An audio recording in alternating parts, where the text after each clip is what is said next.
Welcome back to the Temple of Poseidon on Cape Sounio in Greece.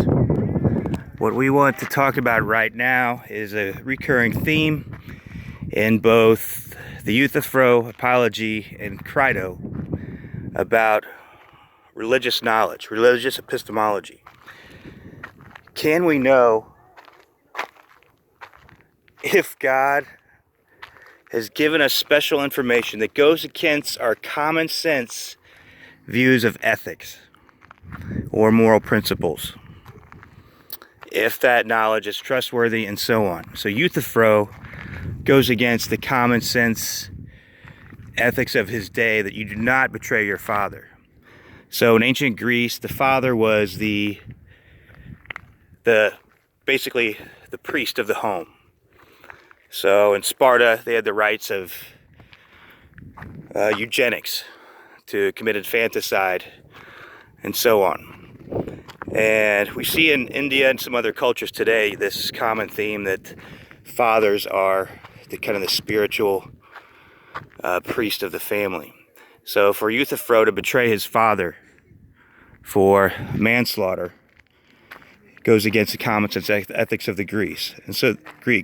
So this is why Socrates is very curious how Euthyphro can know this, and so on.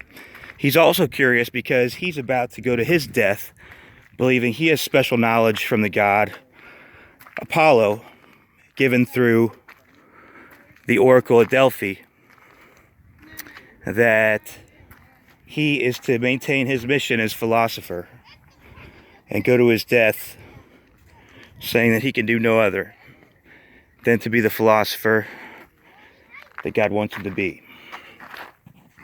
Now, Socrates thinks that he acquired more justification testing the oracle through time. And so he thinks he has more evidence over time that God is behind his mission, and so on.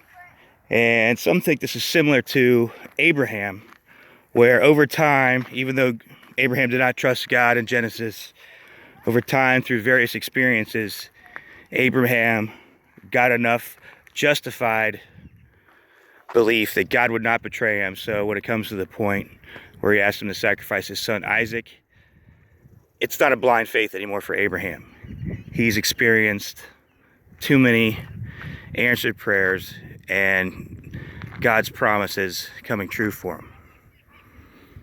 So think about it. I think personally that if Plato wrote the Euthyphro today, he would have had him dialogue with a jihadist Islamist and ask him, look, your violent tendencies to kill in the name of God, to spread Islam, jihadist, violent Islam, is that really what God wants? How do you know this to be true? Can we trust your view of what the Prophet said and did in Islam to justify your actions? Because, as with Euthyphro and with Socrates, these go against conventional wisdom of proper ethics. So in the Crito, we'll see how Crito tries to persuade Socrates using some of the common sense ethics of Greece in 399 BC that, it's okay to disobey the law when the court rulings were unjust, and so on. But Socrates says, no, I know, I've had this dream.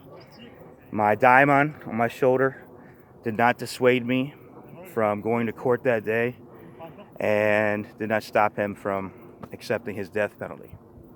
All right, so you'll think about this in your worldview papers, and if you're writing one of those for this class, about, can we know, how do we know that this information from God, if God exists and cares about us and gave us information, is trustworthy? So that was the view of Socrates and Euthyphro, though they disagreed on specifics, and the view of many people today.